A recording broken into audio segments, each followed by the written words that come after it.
Hey guys, welcome back to another video, and in today's video we're going to be looking at the Bitcoin chart because Bitcoin is absolutely breaking out right now.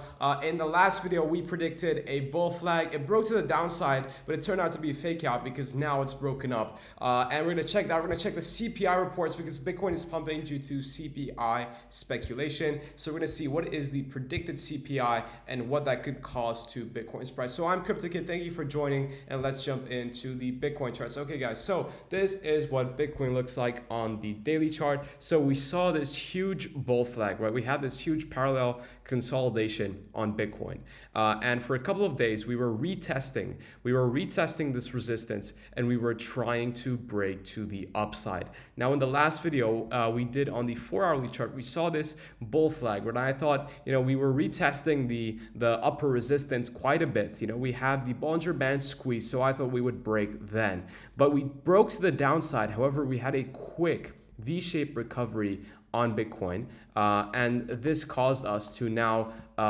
reach this resistance one more time, make a small bull flag, and then boom, break out. So if we had kept our stop loss a bit lower, we would have actually worked out, and the trade would have worked out very nicely. I think it didn't trigger though because we put it a bit higher, but yeah, I'm actually going to use Bybit from now on because this is the Bybit testnet, and we were doing a $1,000 demo trading challenge on BitGet, but I think the Bybit platform is a bit nicer. So I wanted to start up fresh. We put in $1,000 right now again. We were just above $1,000 in the last one, so I wanted to start out fresh. And you can use my link in the description below to get a nice bonus from Bybit for depositing, and you can use it in real time, in the real thing, if you're a good trader, right? So, but we're gonna be using the Bybit testnet for trading from now on because I like this platform actually a bit better than the BitGet demo platform.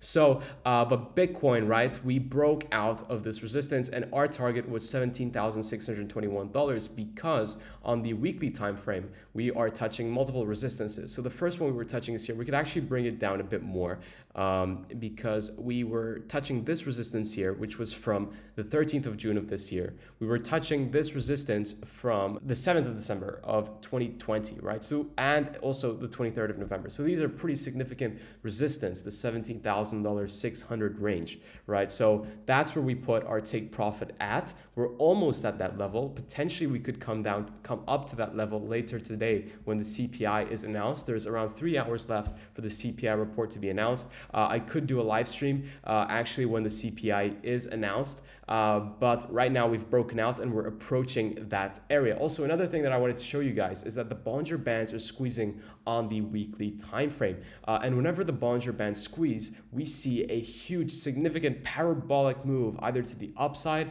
or to the downside. Like here we had a huge squeeze for a period of literally 1.5 years, right? And then we saw a drastic move to the upside, and right now we're squeezing again once more, and potentially we could squeeze for another couple of months potentially as the recession carries on, and then we could bounce back into a bull market. But on the 4-hourly chart, another interesting thing we're seeing is we are seeing divergence on the RSI right over here. So as you can see, this move was predicted by the divergence on the RSI because we had bullish divergence, and boom, we flipped bullish, and we're now approaching to this incredible resistance here. However, if we go to a lower time frame of the 1-hourly, we're actually seeing a nice reversal. So this is looking like an inverted hammer, a normal hammer candle, which is signifying reversal. So we will have to see in the next couple of hours after the CPI report is announced what will happen to Bitcoin. So I'm currently not going to go into a trade. We're going to wait for the CPI data to be announced. So last month it was 7.7%, and it's estimated to be 7.6% this month. And according to Gurgavin, he put down all the reports, the predictions through different banks that predict what the CPI report is going to be, and the medium is 7.3%. And also last month in the CPI, I think they announced that they wouldn't make it lower this one. So this is very bullish. That means inflation is dropping hypothetically, so causing Bitcoin to also catapult in price. But we're going to see what it will do in the next couple of hours. This is the crypto bubbles right now. We're seeing wow, a lot of differentiation between the price. But Toncoin is still exploding from the last video we did. It was at 1.85 cents when we made this video about Toncoin, and it has gone up 25% almost since our last video, which is crazy. So if you had a look at that, then it was pretty lucky because of all the integration Telegram is doing with the Ton blockchain. Also, if you have a look at the funding rates, it is negative mostly, so that's a good time according to this data to have a long. But that is it, guys. That is the emergency update on Bitcoin that I wanted to show with you guys. Make sure to like and subscribe if you like the videos, and turn on the notification bell so you get immediate updates when I upload videos. But again, thank you so much for watching. I'm Crypto Kid, and take care, and see you in the next video, hopefully tomorrow. Take care. Bye bye.